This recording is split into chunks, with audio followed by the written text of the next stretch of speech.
Legal. Cara, de pesquisa de campo? O que tem de história interessante? Cara, tem muitas.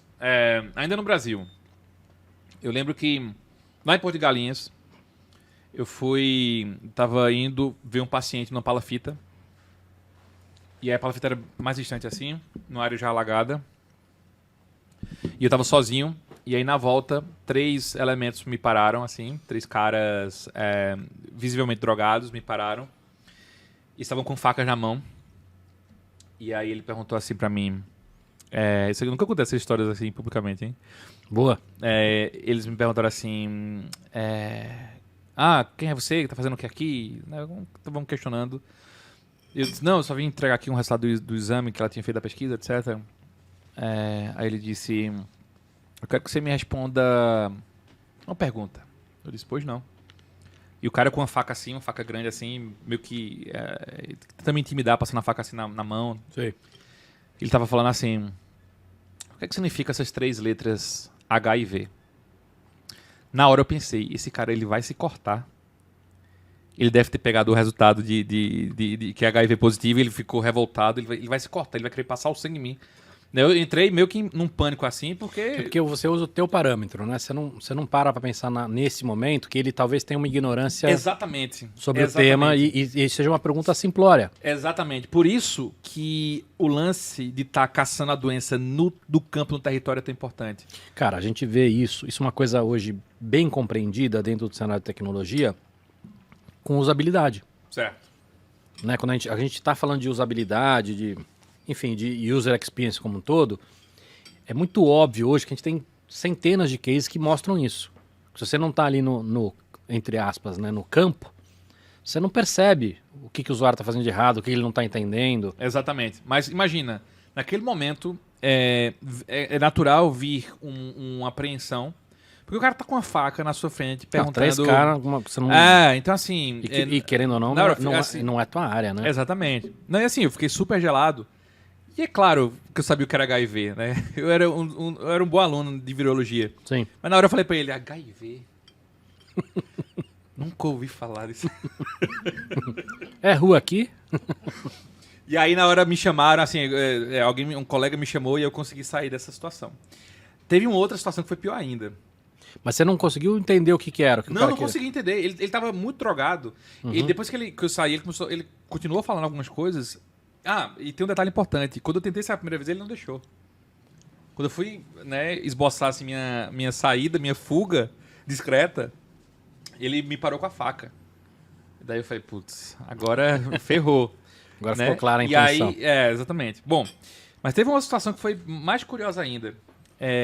Será que fica bom te misturar com doce? Deve ficar. Teve uma situação mais curiosa, Cava. Foi em 2012, se não me engano. 2012, 2013.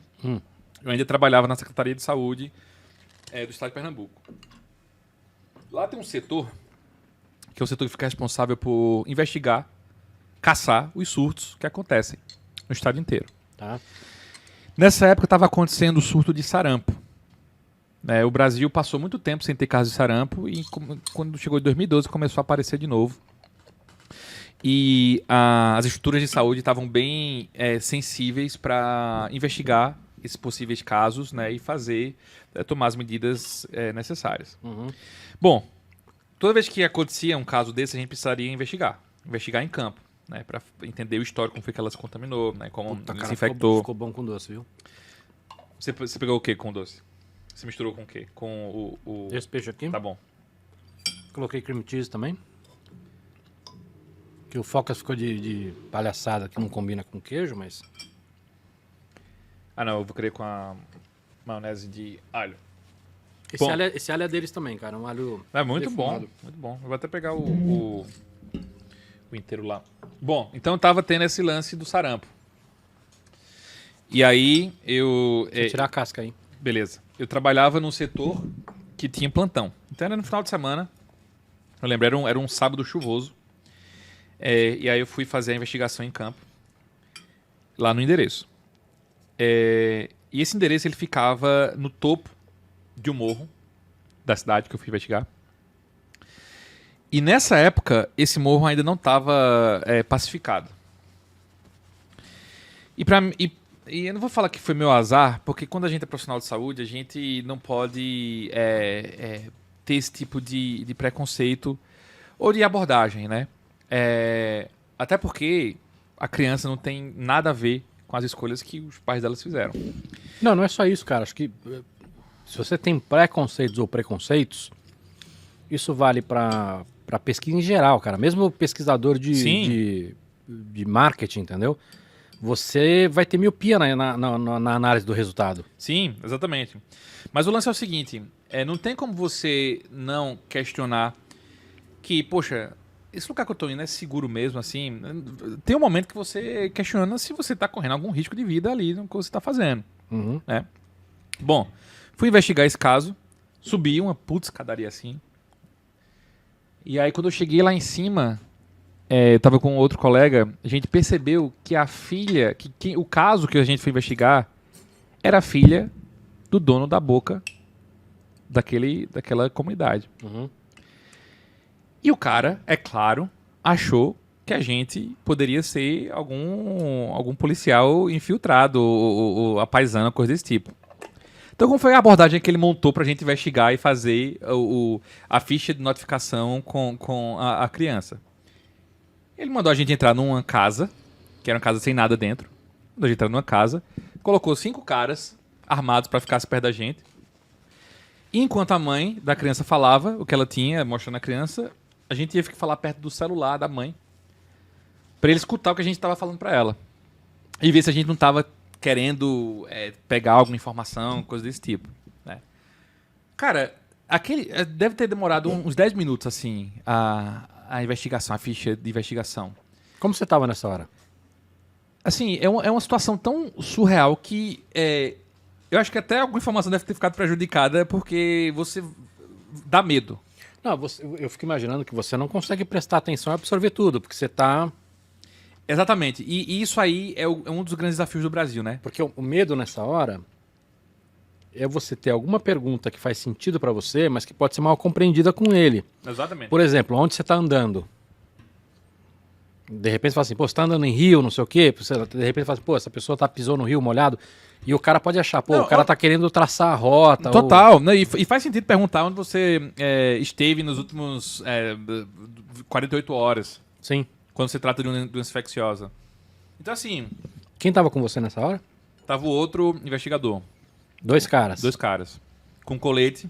Bom, então foi um desafio de... enfim, se manter focado e concentrado no que eu estava fazendo ali, apesar de estar sendo praticamente intimidado por um mini exército de pessoas que queriam saber se eu era um policial infiltrado. Teve uma outra história boa. E isso pode escalar muito rápido, né? Nossa! Então, assim... Bom, isso foi no meu começo de carreira. Hoje, se eu me deparasse com uma situação como essa, eu reagiria de outra maneira. O que seria? Não, tranquilidade. Eu te falo que eu estaria mais tranquilo. Porque isso faz parte da formação do epidemiologista. O epidemiologista, ele tem que ir investigar onde está acontecendo a treta. Entende? Lá eu tinha, acho que 2 anos de formado. Então a experiência ela vai te dando também essa segurança de como é que você lida com uma situação como essa. Uhum. Mas teve uma outra, pra acabar aqui os causos, teve uma outra bem interessante, que também deu medo, que também estava chovendo no dia, sendo que foi à noite, na verdade, que foi o seguinte, eu já estava largando do meu horário na Secretaria de Saúde e começar o plantão de sobreaviso naquele final de semana. E aí, era já umas 5:30 da tarde, o telefone toca, falando que estava acontecendo um surto de febre. Tava em Caruaru também? Não, aí já foi em outra cidade. Não, Lá não é de no Rio. Pernambuco. Com certeza não é no Rio. Não. Tava acontecendo um surto. 5 horas, tocou o telefone. Tava acontecendo um surto. Tinham várias pessoas vomitando e com febre no que seria o equivalente à FEBEM, né? Se a gente transportasse o modelo para lá. É outro nome. Uma casa de detenção de menores de idade. Isso. E aí tinham mais de 50 menores com esse sintoma. Uhum. E a gente tem que entrevistar os 50. E assim, a gente sabe que não é raro no Brasil existir rebelião em situações como essa. Não, pelo contrário, né? E que é um arranjo muito interessante para quem quer fazer uma rebelião, concorda? Pô, total. Você recebe vários você abaixa um pouco a guarda, não é, para poder deixar que a equipe entre. Uhum. Então, lá vai a gente, isso foi com um time um pouco maior, mas mesmo assim, vai a gente fazer essa investigação e ficamos lá durante umas 4, 5 horas entrevistando cada um daqueles que estavam com sintomas. No começo você fica com medo. Claro, não tem como falar que você não fica com medo. Mas passa um tempo... Não, porque é uma realidade totalmente diferente. Totalmente diferente. Totalmente. E assim, e tem uns que sabem que você tá ali. Né? Tem algumas pessoas que sabem que você tá ali pra fazer o seu trabalho. Mas tem outros que olham pra você e já ficam querendo... Tem um olhar diferente. Sim. Né? E aí e isso intimida. Porque as pessoas estão ali numa situação de vida... Não, com certeza. Eu não tô julgando. Não, mas né?